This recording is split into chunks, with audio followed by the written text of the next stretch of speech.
Here's a question. When did you last read a book? Not skim an article, not scroll a feed. Actually open a book and read it from the beginning to, hey, let's say somewhere near the end. Now, for a lot of people, the honest answer is some time ago. Life got busy. The phone got easier. And yet, reading might be one of the most quietly powerful things you can do for your mental health, for your emotional life, and for your ability to think clearly. Not in a dramatic way, but in a small, cumulative, actually supported by the evidence kind of way. So, welcome or welcome back to the new 5 a day. I'm Nick Walters, and this is Me Time, episode 3. Today, we're making the case for reading, and the practical barriers for actually doing so are much lower than most people assume. Okay, let's go. So, what's actually happening when you read? It sounds like a silly question. You look at words, the words mean things. But reading is one of the most cognitively demanding things most of us do on a regular basis. Your brain is decoding symbols. It's holding earlier parts of a sentence in memory, tracking characters over the longer term, predicting what may happen next, and building a mental model as it goes.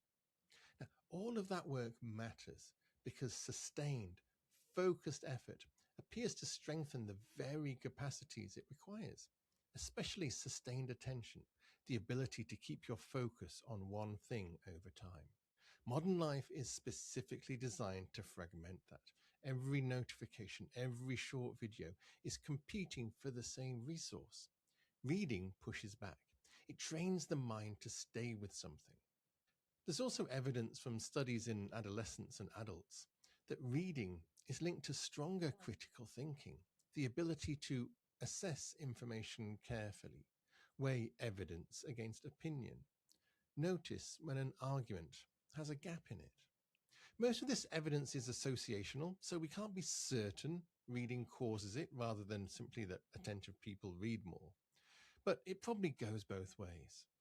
But look, the mechanism, sustained, demanding mental engagement, is exactly the kind we'd expect to have real benefits.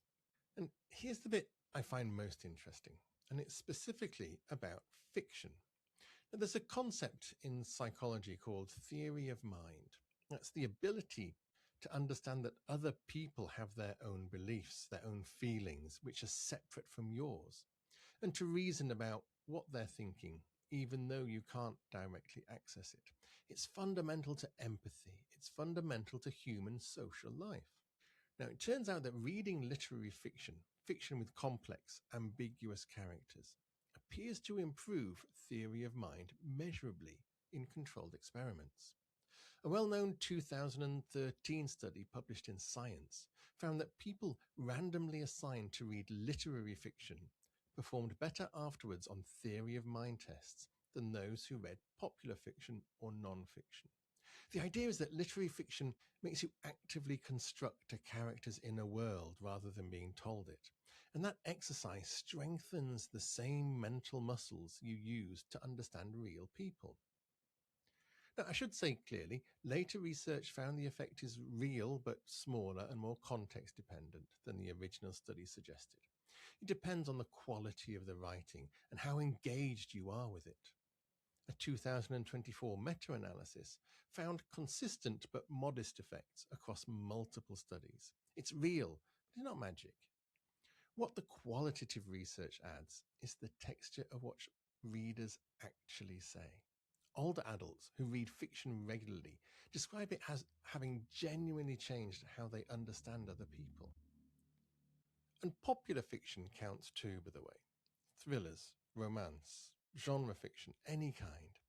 The research highlights literary fiction specifically, but the honest answer is that any fiction that genuinely engages you is probably doing something useful. The key mechanism is caring about people who aren't you. Now, reading affects more than cognition. It also affects how you feel. There's a clinical tradition called bibliotherapy, which is literally using books therapeutically. It's used in mental health settings, hospitals, and programs for people going through difficult life events. And the evidence, while modest, is consistently positive. Reading based interventions are associated with reliable reductions in anxiety, in stress, and in depressive symptoms. What seems to matter most isn't the reading itself, it's the personalization, material that meets you somewhere real, that speaks to your actual situation. Well, that produces a stronger benefit than any book chosen at random. I think most readers know this intuitively. The books that have mattered most to us usually aren't the most acclaimed ones. They're the ones that named something we struggle to name ourselves, that we saw ourselves in. There's also a simpler version of the benefit, plain stress relief. When you're genuinely absorbed, your attention narrows, the background noise of the day recedes, and what you've been turning over in your mind gets to go somewhere else and have a rest. Quickly, on sleep, because this is one of the clearest, most practical findings. We know phones before bed aren't great for sleep, largely because screens emit blue light, and that suppresses melatonin, which is the hormone that signals when it's time to sleep. Now, books don't do this. Neither a physical book, but also a non-backlit e-reader is neutral. And the activity of following a narrative is actually calming rather than stimulating. Researchers found that reading emotionally positive content before bedtime reduces the time it takes to fall asleep and also improves the sleep quality itself. So the story matters too. Cozy beats distressing. In children, simply swapping evening screen time for book reading improved several measures of sleep. If you want one habit that builds a reading practice and improves sleep at the same time, bedtime reading is about as efficient as it gets. Here's a quick question that people often ask. Do audiobooks count? The simple answer is yes.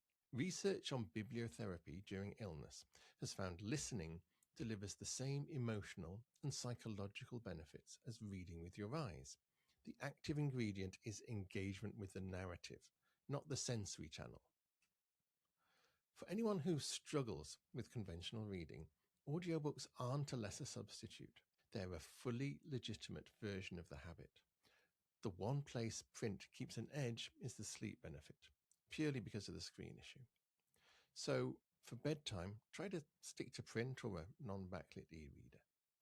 So how do you actually do this? How do you build more reading into your daily schedule? You're already busy. Now, 5 minutes a day is enough to begin with. 1 page before bed, half a chapter on the bus. Small, consistent behavior in a stable context beats occasional big efforts. The most effective approach, as always, is habit stacking, attaching reading to something you already do. Your morning coffee with a book, your commute, reading. The last thing before sleep, read again. No need for new time. It's just about changing how our existing time is spent. Secondly, reduce friction. If your book is in a different room, or you have to decide what to read each time, that creates a small obstacle each time you choose to read, and those small obstacles add up. So keep it visible, keep it ready. And thirdly, read what you actually enjoy. Not what you feel you should, not the book that's been sitting on your shelf making you feel guilty.